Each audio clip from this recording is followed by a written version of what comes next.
जय गुरु जी। संगत जी, शुक्राना गुरु जी। मेरे YouTube चैनल पे आपका स्वागत है। संगत जी, लाइक करें, कमेंट करें, शेयर करें और मेरे चैनल पे नए आए हैं तो सब्सक्राइब ज़रूर करें। मैं दिव्य आभा का सत्संग सुना रही हूँ। 18 वर्ष की वेदना 18 दिन में समाप्त। मेरी पत्नी 18 वर्ष से रोगग्रस्त थी।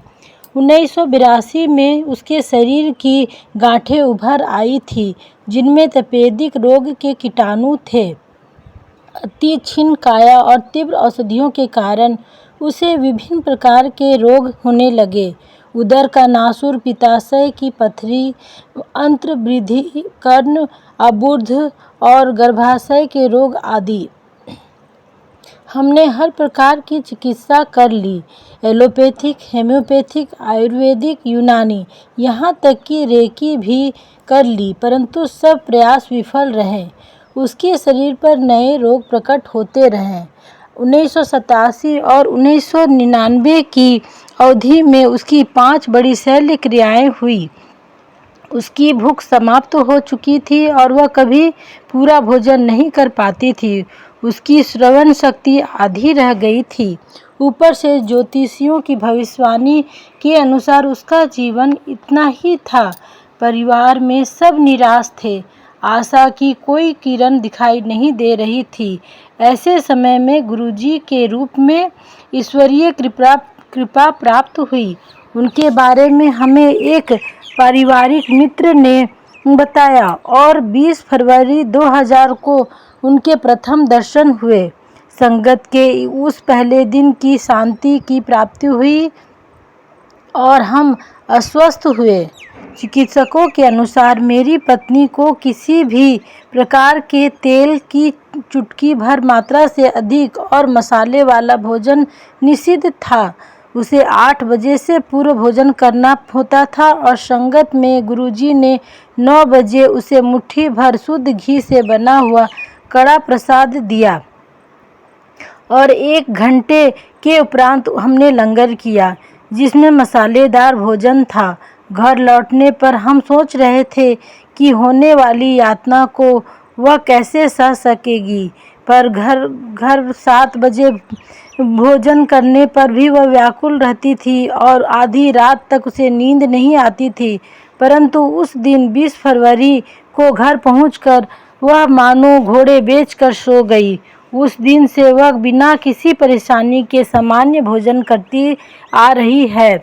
मार्च के प्रथम सप्ताह में महाशिवरात्रि को हम पहली बार बड़े मंदिर गए। गुरुजी का आशीर्वाद, उनका प्रसाद और लंगर करते ही उसके सब रोग विलीन हो गए। उसे शरीर में एक अद्भुत स्फूर्ति और ताजगी का अनुभव हुआ।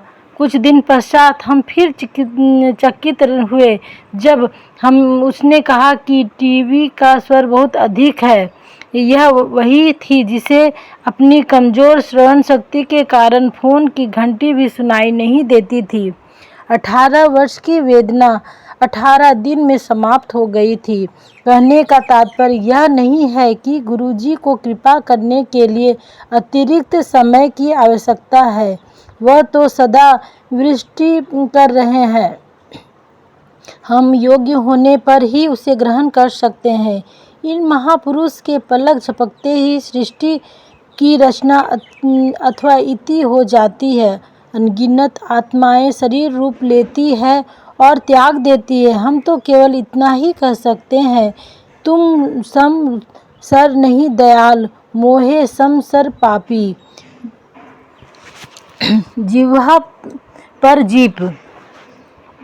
मेरी पत्नी को दूसरी शल्य चिकित्सा के उपरांत मैंने उससे परिहास किया था कि वह अपने शरीर पर जीप लगवा ले, क्योंकि चिकित्सक सदा शल्य क्रिया का सुझाव देते रहते हैं। एक दिन संगत में जब मैं अपने संस्मरणों का वर्णन कर रहा था, गुरुजी ने मुझे यह बात भी बताने को कहा। उन्होंने उन्हीं शब्दों का प्रयोग किया जिन्हें मैंने अपनी पत्नी से अपनी आपसी वार्ता में 10 वर्ष पूर्व किया था। गुरुजी की सर्वज्ञता कभी कभी अचानक प्रकट होती है। मेरी बड़ी बहन जब दूसरी बार गुरुजी के दर्शन कर रही थी तो उन्होंने कहा कि वह उनकी अत्यंत पुरानी भक्त है। मैं सोच रहा था कि यह कैसे संभव है। उसी समय मुझे आभास हुआ कि बचपन से शिव को पूजती रही है और प्रत्येक सोमवार को व्रत रखती आई है। यह एक अति महत्वपूर्ण क्षण था। गुरुजी ने अपनी वास्तविकता बताई थी। गुरुजी की शरण में यह जीवन पूर्ण रूप से परिवर्तित हो चुका है। गुरुजी ने सब भविष्यवाणियों को असत्य सिद्ध कर दिया और मेरी पत्नी को नव जीवन प्रदान किया। मुझे प्रतीत होता है कि हम कबीर से भी अधिक भाग्यशाली हैं। वह तो गुरु और गोविंद दोनों में से एक के चरण स्पर्श करने की सुविधा में थे। हमारे लिए तो गुरु ही गोविंद है।